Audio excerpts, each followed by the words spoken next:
பேய் குடியிருப்பு. என்ன அபார்ட்மெண்ட்டுக்கு சாவி இல்லையா? அட சாவி எங்க தொலைஞ்சு போகும்? கவனமா பாரு, பர்ஸ்ல தான் இருக்கும். என்ன ஃப்ரெண்ட்ஸ் முன்னாடி கிண்டல் பண்ணிக்கிட்டு இருக்கியா?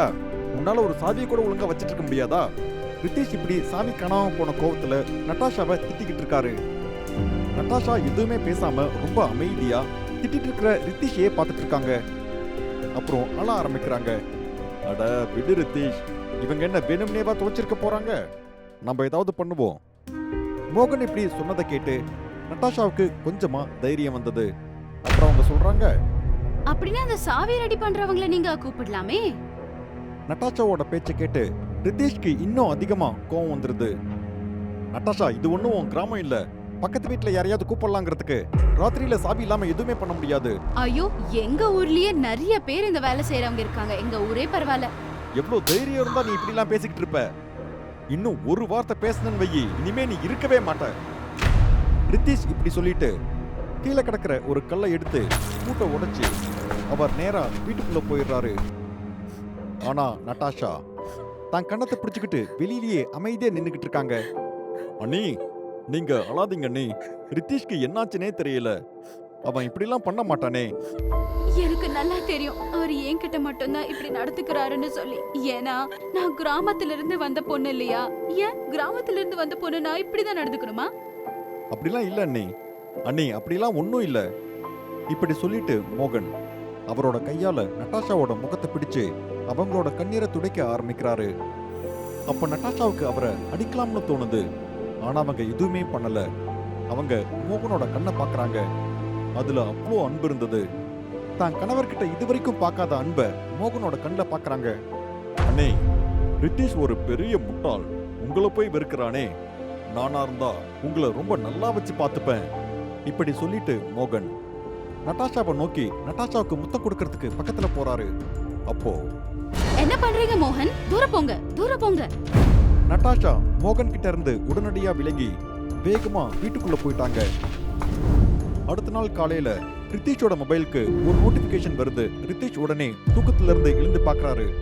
மோகன் நட்டாஷாவோட முகத்துல இருக்கிற கண்ணீரை துடைக்கும் போது அதை யாரோ வீடியோ எடுத்திருந்தாங்க. அதை அனுப்பி வச்சிருந்தாங்க. அதுக்கு கீழே ஒரு மெசேஜ் இருந்தது.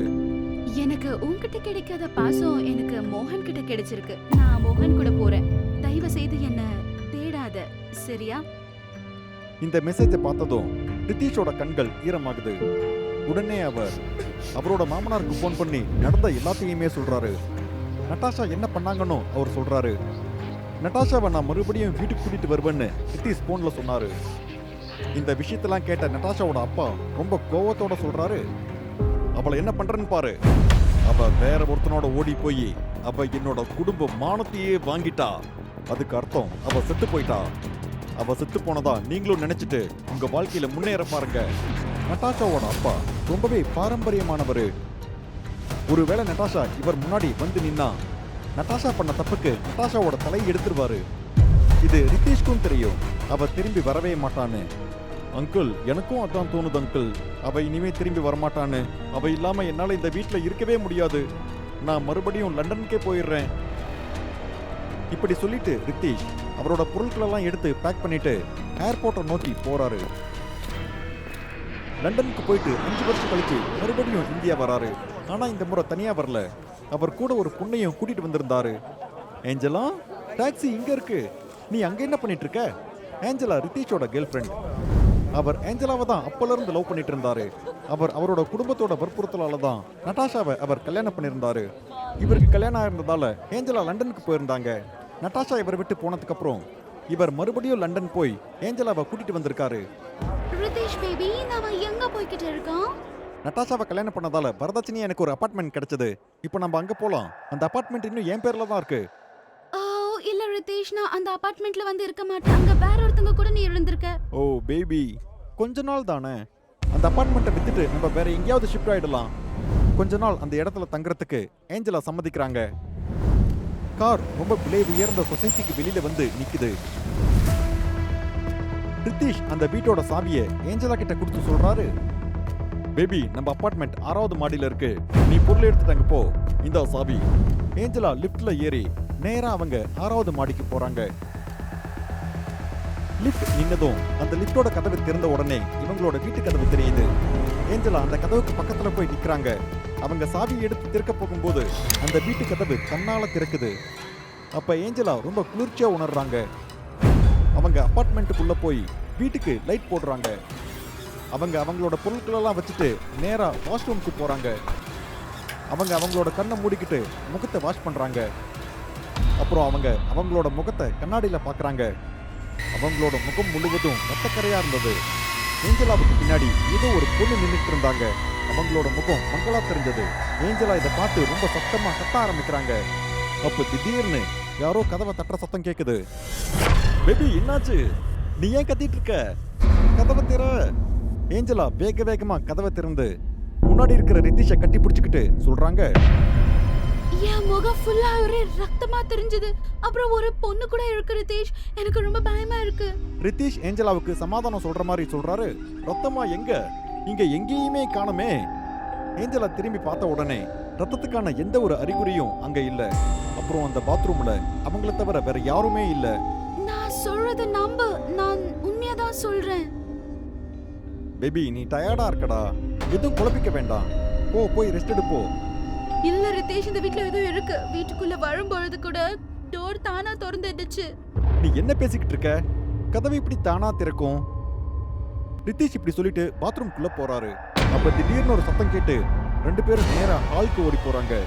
அப்ப திடீர்னு அவங்க அபார்ட்மெண்டோட கதவு பூட்டப்பட்டிருந்தது. ஆனா எப்படி?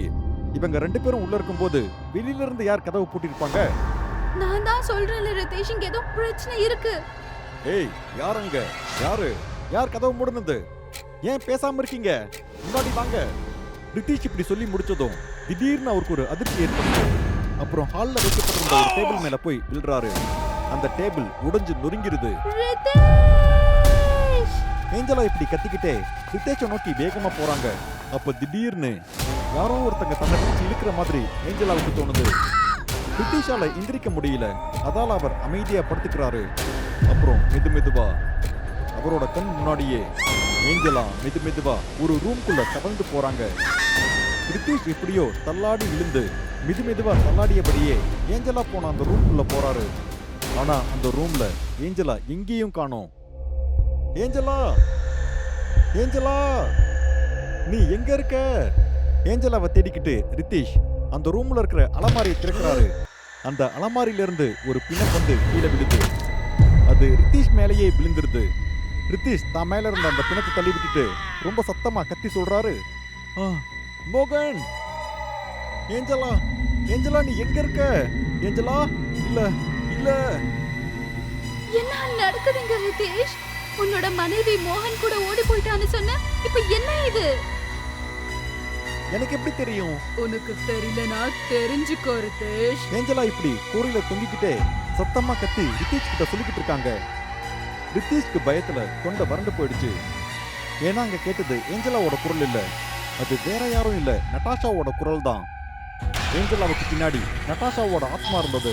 இத பார்த்ததும் ரித்தேஷ் சொல்றாரு, இல்ல இது நீயா இருக்க வாய்ப்பில்ல. இது எப்படி சாத்தியம்? நான் தான் உன்னை. ஆஹா, சொல்ல வந்தல்ல, சொல்லு. இல்லனா இவளை சாகடிச்சிடுவேன். இல்ல நட்டாஷா, இல்ல, அவளை எதுவும் பண்ணிடாத. நான் உன்னை கெஞ்சி கேட்டுக்கிறேன், ப்ளீஸ். ரிதேஷ், என்ன இது? யார்கிட்ட பேசிட்டு இருக்க? நதாஷா தான் செத்து போயிட்டா இல்ல, அவகிட்ட பேசிட்டு இருக்க. எனக்கு ஒண்ணும் புரியல. நான் இங்க தான் இருக்கேன் ஏஞ்சலா. நதாஷா, எனக்கு இதுக்காக இந்த நிலைமை. நீ தானே அவனை விட்டு ஓடி போயிட்ட. ஏஞ்சலா இப்படி சொன்ன உடனே நட்டாஷா ஏஞ்சலாவை கீழே தள்ளி விட்டுறாங்க. அப்புறம் அவங்களோட சோகமான கதையை சொல்ல ஆரம்பிக்கிறாங்க.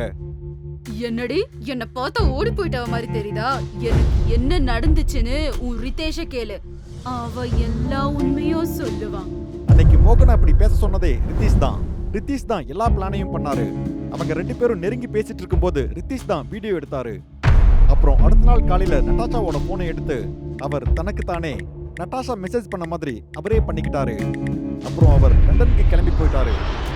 ஏஞ்சலாவை பார்க்கறதுக்காக அவர் லண்டனுக்கு போகும்போது அவரோட ஃப்ரெண்டு மோகனை கூப்பிட்டு நட்டாஷாவை கொல்ல சொல்லி அவர் சொல்லிட்டாரு. அவரோட ஃப்ரெண்டு மோகன் பல ராத்திரி நட்டாஷாவை ரொம்ப கொடூரமா குடும்பம் பண்ணாரு. அப்புறம் ஒரு நாள் நட்டாஷா வீட்டை விட்டு ஓடி போக முயற்சி பண்ணும்போது மோகன் ஒரு கம்பி எடுத்து நட்டாஷாவை அடிச்சுட்டு அந்த அபார்ட்மெண்ட்லயே பூட்டி வச்சுட்டாரு. அன்னையில இருந்து நட்டாஷாவோட ஆத்மா அந்த அபார்ட்மெண்ட்ல தான் இருக்கு. பழி வாங்கறதுக்காக காத்துக்கிட்டு இருக்கு. தன்னை கொடூரமா கொன்ன மோகனை நட்டாஷாவோட ஆத்மா பழி வாங்கிடுச்சு. அன்னையிலிருந்து இன்னைக்கு வரைக்கும் நட்டாஷாவோட ஆத்மா இந்த அபார்ட்மெண்ட்டை விட்டு வேற எங்கேயுமே போகல. ரித்தீஷ்காக தான் காத்துக்கிட்டு இருக்கு. ரித்தீஷ் கண்டிப்பா ஒரு நாள் திரும்ப வருவாரு. திரும்ப வந்தா பழி வாங்கிக்கலான்னு தான் காத்துக்கிட்டு இருக்கு. நட்டாஷா, நான் மோகன் கிட்ட உன்னை கொல்ல சொல்லி தான் சொன்னேன். அவன் உன்னை இந்த மாதிரி பண்ணுவான்னு எனக்கு தெரியாது.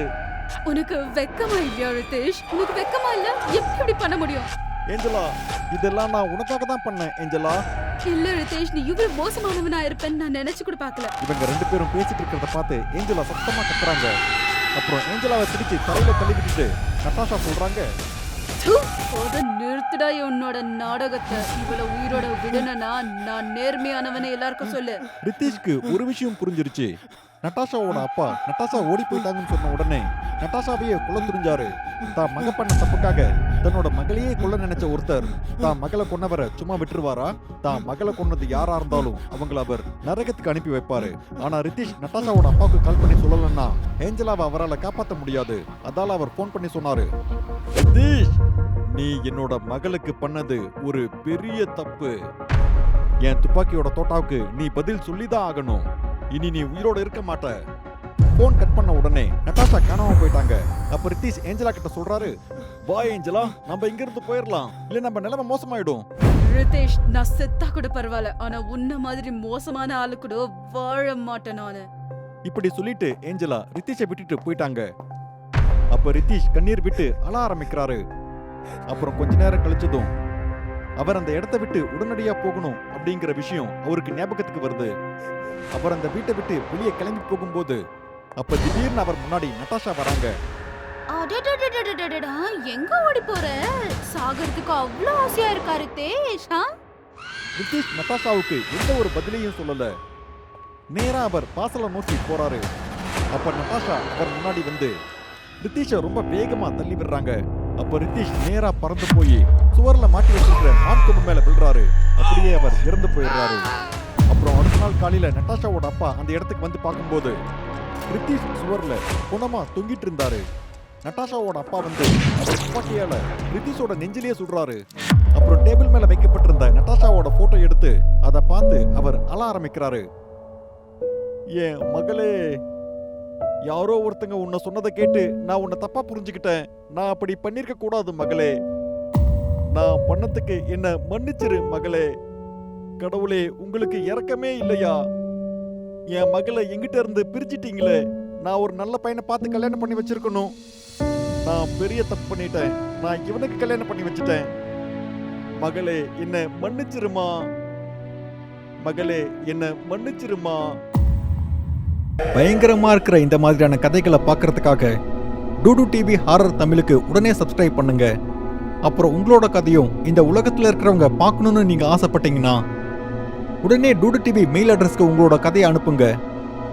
அடுத்த பயங்கரமான கதை உங்களோட தான் இருக்கிறதுக்கும் வாய்ப்பு இருக்கு.